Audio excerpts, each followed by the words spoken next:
Hey guys, James Wilson-Taylor here for Roxanne. We are backstage at Download Festival 2022 and the lads from Korn join me now. How are you, gentlemen? I'm doing good. I don't know about him.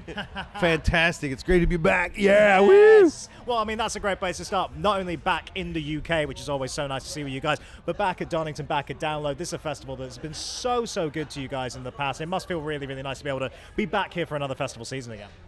I talked to you on Zoom. Now we're free. I know, we're finally free, right? Face to face. That's the biggest difference of all right there. It's incredible. And yeah, Download, formerly Donington, has been so good to us. And UK has been so good to us. I remember my first tour here into Europe. My first tour was with Primus in '94 with Korn, and we flew straight into UK. Our first show was UK.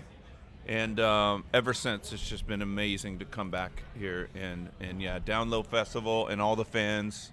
So grateful for you. It's always been one of my favorites. Oh, bad. Yeah, out of all of them. And, you know, during the pandemic and everything, they took away this whole thing from us, you know.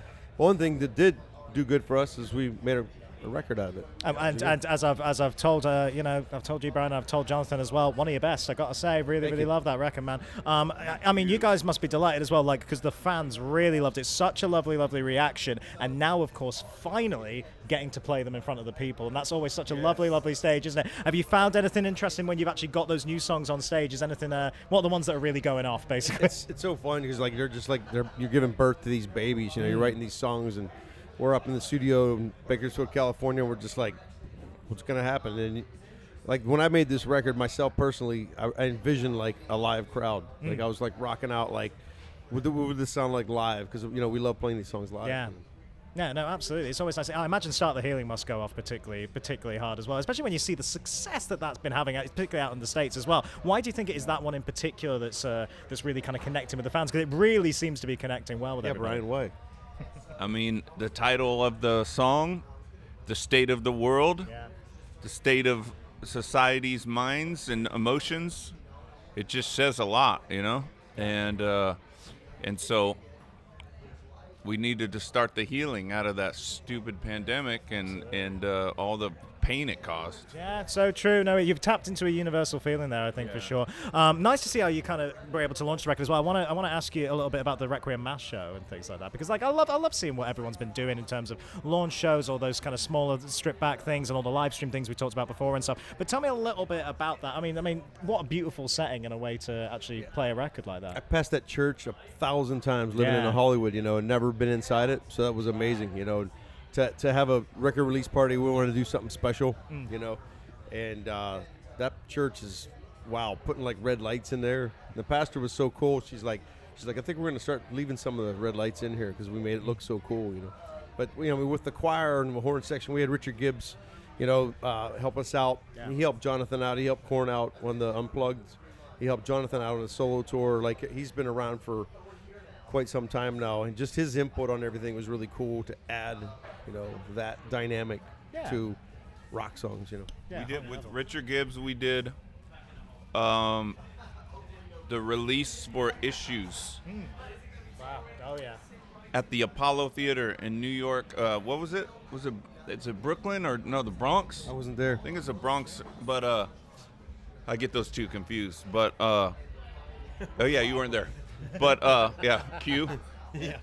So yeah, he did. We had the New York Police Department come and do like the bagpipes intro. It was it's just amazing. First rock band ever played the Apollo Theater. It's known, you know, mainly for black artists and everything like that, and comedians and whatnot. And so, yeah, Chris Rock was there. Oh, great. Busta Rhymes was there. What a crew. Yeah, it was cool backstage that night. Yeah, I can imagine what a crew that is. Well, speaking of kind of looking back on these seminal moments, I think it was maybe yesterday, in fact. 20th Untouchables, man. And like I mentioned this to Jonathan before when we chatted, and he basically was like, that's flat out my favorite Korn record, which I kind of backed him on as well. You know, I do really like that record. I think I was at the perfect age when that one came out as well. But what are your memories, I guess, particularly of making it, and then in the live show as well? Like, how does it still stack up, I suppose, those songs in terms of the wider Korn discography? Well, how do you reflect on that one?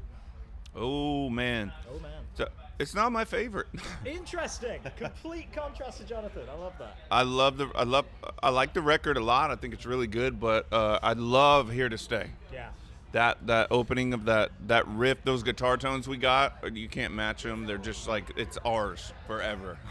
It's our sound forever. And but yeah, that song hit hard. And but the record was kind of challenging. I attempted sobriety that record, and we actually went to Arizona and got all these mansions and started like recording and writing in these houses, and most of them were party houses. Right. And I'm trying to get sober, and we spent like so much money on that record, but it came out good, and it's we got some great memories. So yeah, I mean, you can hear the money on it. It sounds expensive, and I mean that in the best possible way. Do you know what I mean? That's a very well produced record. It sounds absolutely awesome. I want to mention, I guess, what's kind of next for you guys. You know, obviously the record, we're still very much in that Requiem era, but I know you guys, you don't like to sit around too long. I know you don't rest on your laurels, this band. Yeah. What are we kind of thinking about? What might be coming next? Are we thinking about that next stage? We did some U.S. dates.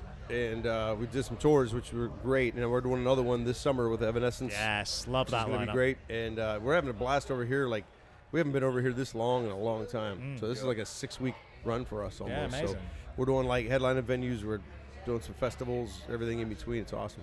Yeah. Tell me a little bit about that Evanescence tour actually as well, because again, like though, you know, obviously peers of yours and such a fantastic band with a great, you know, heritage and legacy. That's going to be 2 incredible set lists that night, I would imagine. You've got to be pretty excited about hitting the road with those guys. Oh, yeah. I mean, have you toured with them before? Like a full tour? Not a full tour, no. Just one-offs here. Yeah.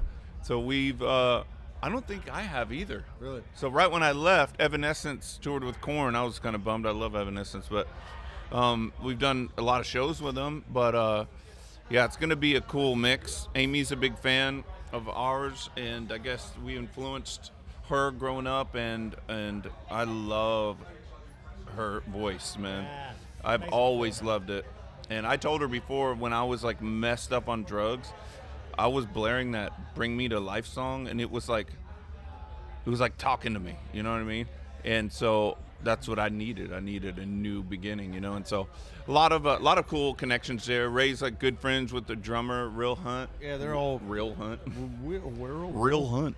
And they're awesome people. They're awesome musicians. Great songs. I think it's a great package. One cool thing about Korn, you know, we've done a Stained tour with Stained. We've done Breaking Ben. We've done Zombie. We can go out with different. It doesn't have to be like a metal band, you know. When it's a Lamb of God package, it's got to be like the Megadeths and all the.